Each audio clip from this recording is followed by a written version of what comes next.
difficult things they've got through, difficult things they've broken through. Because I think often we do a lot of difficult things. And I realized this through my mom, actually.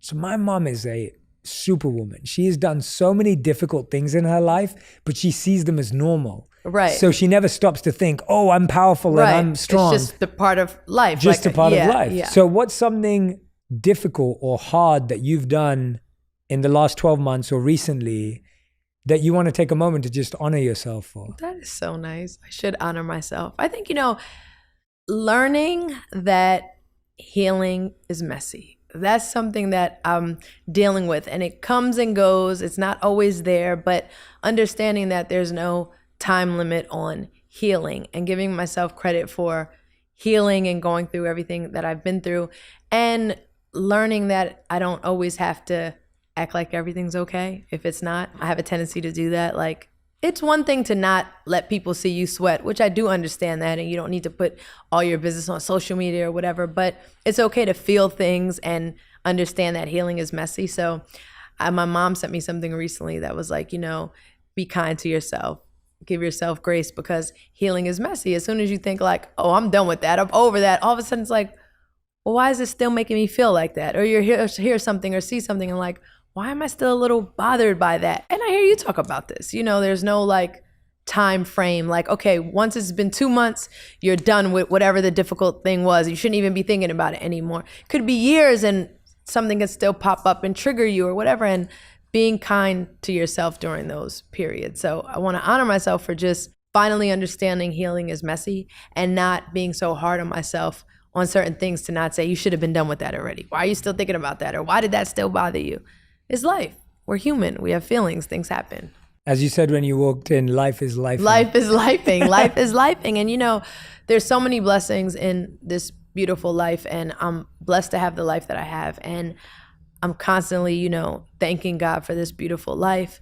And sometimes you feel ungrateful or like, what do you have to complain about? Like, you have a beautiful life, you're doing well, might not have some of the financial troubles or issues that a lot of people are going through that I have had, before in my life. But it doesn't shield you from feelings and going through things. And I think a lot of time people kind of confuse that. Yeah, I think different platforms and different levels have different problems, and they keep changing. Definitely. And the problems you have today weren't the problems you had then, and the problems you had then are not problems you have today. I feel like healing's an interesting word because everyone's looking at what happens on the outside. But what do you think you're trying to heal on the inside? Like what have you discovered about what you are trying to heal? I think on the inside, I'm just trying to heal a person who probably has dealt with feelings of like abandonment, a person who has dealt with feelings of not feeling good enough, or definitely always having the questions of like, why me? Why did this have to happen to me?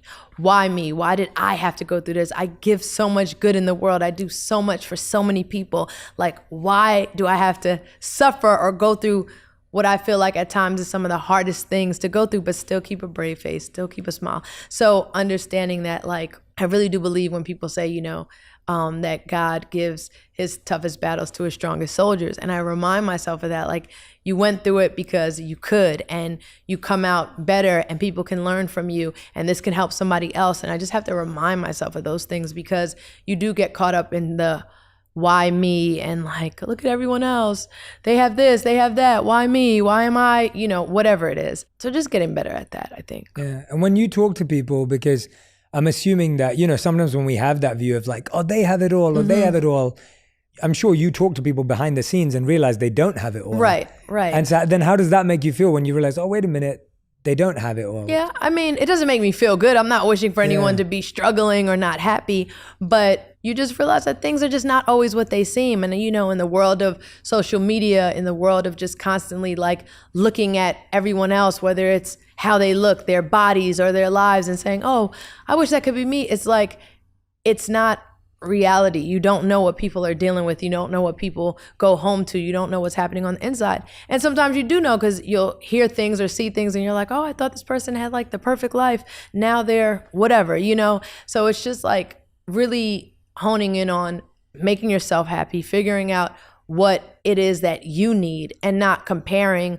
or always looking at something else. Because if we do that, I just feel like you'll never be happy and you'll never be satisfied, because there's always going to be somebody that looks better, dresses better, younger, more talented, whatever it is. Like, so if you're looking for a reason to knock yourself down, you're going to find it. Like, it's not that hard. You're going to find it. So you have to be whole within yourself. And I am confident within myself. I'm not insecure. I'm confident. And I do walk with a certain level of confidence. So that part I'm good at. Dealing with the kind of just like, wow, like, why me do certain things happen to, I'm still, you know, pushing through that and learning every day. Like, life is about learning. I don't think you're supposed to ever have it all figured out. You strike me as somebody that has it all figured out, but you're learning every day. And I think when we have these conversations, you learn from us and vice versa. Like, it's a constant learning experience. Yeah, I'm constantly trying. It's really interesting, isn't it? When you are in a position of influence, people often assume that you do have it all figured out. Right. And I'm constantly, I think people who listen to the podcast, they know me very deeply and intimately, because they hear me say, I struggled with this week, or this is something I'm going through.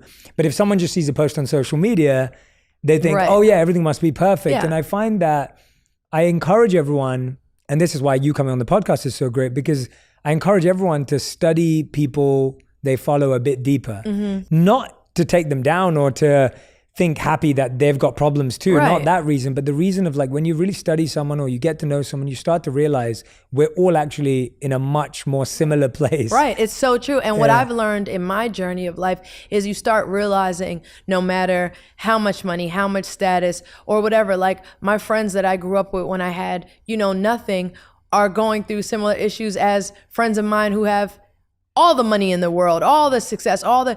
People are people. What you deal with every day is what you deal with every day. Money, status doesn't change that. And I think we live in a society where people automatically assume money fixes everything, or influence fixes everything, or fame fixes everything, not understanding that there's so many amazing things that come with it. I'm not going to sit here and be like, oh, being successful, being famous, being whatever is like the worst thing in the world. I'm not that person. I'm so grateful for my success, my fame, my influence, and I don't take it lightly, but it doesn't mean that it protects me or stops me from dealing with other things. And fame, influence comes with other sets of problems. You know, people feeling like they can criticize you, people feeling like your life is an open book and they can say anything. A lot of us, when we go through things, the whole world doesn't have to know about it. When people like us go through things, it's open for discussion for the whole world, and everyone has an opinion. And that's not easy either. So you just have to continue to kind of strengthen yourself to be able to deal with, you know, all of that comes with it. Yeah, I love what you said there. Like, I've thought about that a lot too, because, you know, last time you came, we were tracking your whole career journey. Like, you've hustled, you've worked hard, you've done so much to get to where you are today. And I want to get to that. But for me, as I've been on this journey, I've been reflecting on what's changed over time as my external situations changed, and what makes me feel protected. And you use that word protection. And I've realized that, of course, we have to have our internal protection of how we feel about ourselves, our confidence, our own practices.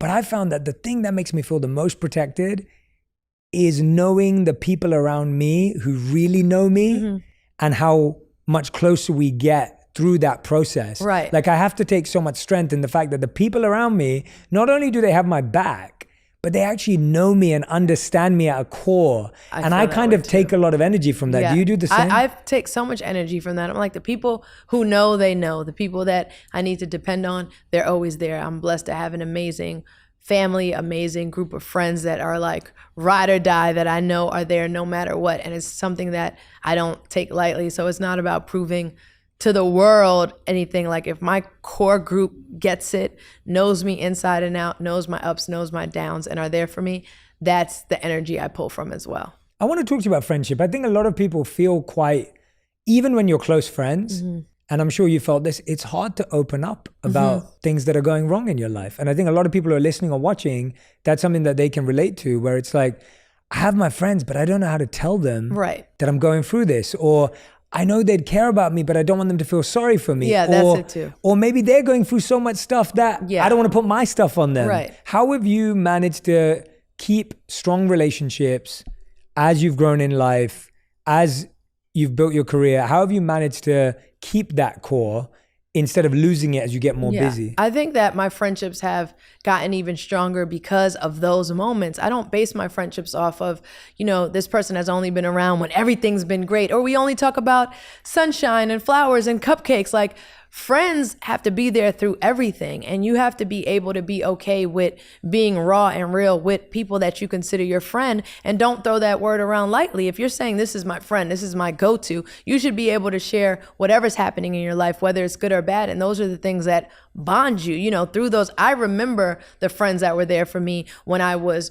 going through my divorce, when I was publicly, going through what I was going through as a result of what happened in my marriage. Like, I remember my friends that were there. I remember when my son was really young and had to have surgery, and who was there in that moment. Like, I remember all of that, and those were the strengthening moments of our friendship. Now, the fun stuff is great too. I remember my friends who've been on vacation with me and got drunk and had a great time, but it's a balance. The real friendships had a mix of all of that stuff, because that's what life is. Life is not always just fun and games. Life is up and down and up and down. That's what life is. Was there anything that a friend said to you or guidance you heard when you were going through your divorce that really helped, or that really stayed with you, or that you kind of carry around in your heart? Just not to blame myself. This isn't your fault, not to blame myself. That always kind of stuck with me, because it's easy to just blame yourself or get down on yourself, or what was it, that I did. And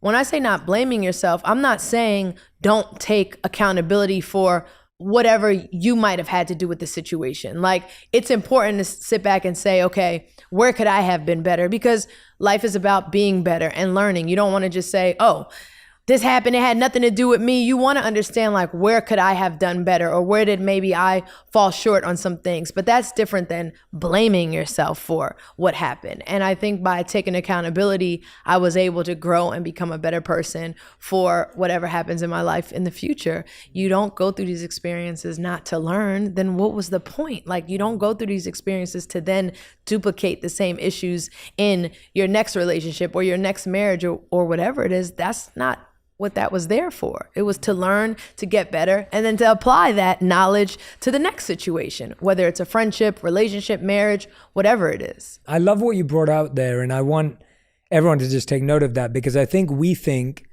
either have to take full responsibility or no responsibility. Right. So we either blame the other person, right, or we blame ourselves. Mm-hmm. And it's only either or. And the truth is, it's so much more balanced, where it's like, I don't want to blame myself and beat myself up, because that's going to send me down a spiral. Terrible spiral. At the same time, I'm not going to sit here and just blame everything on the other person, because that's not true. And there's accountability on both sides. And so let me look at, how can I be better, but how can I not beat myself up? What is it that you think you learned, or what about you do you think has become better or healed, or what have you worked on because of that shift in your life? Just a balance, understanding balance. I'm such a career-driven, work-driven person that could just take over my life, and that becomes what's, the most important to me outside of my son. There's never been anything that's more important than Cayenne. And this, you just get caught up in the work, and next thing you know, friends or partners or whatever are feeling neglected, or like, I just feel like you never have time, or you're not making them feel special in their, moments and being there for them, because it's like, you got to film one more podcast. I got to go to set. I got to film one more episode. I got to go do this really fast, but it'll be quick and I'll come right back, And then you realize when friends as well, are feeling like neglected in those departments, problems can happen because of that. You start looking for other ways to fulfill that void and that need, and that's how things happen. So again, it's not blaming myself, but just being aware of things that happen and finding that balance and getting better at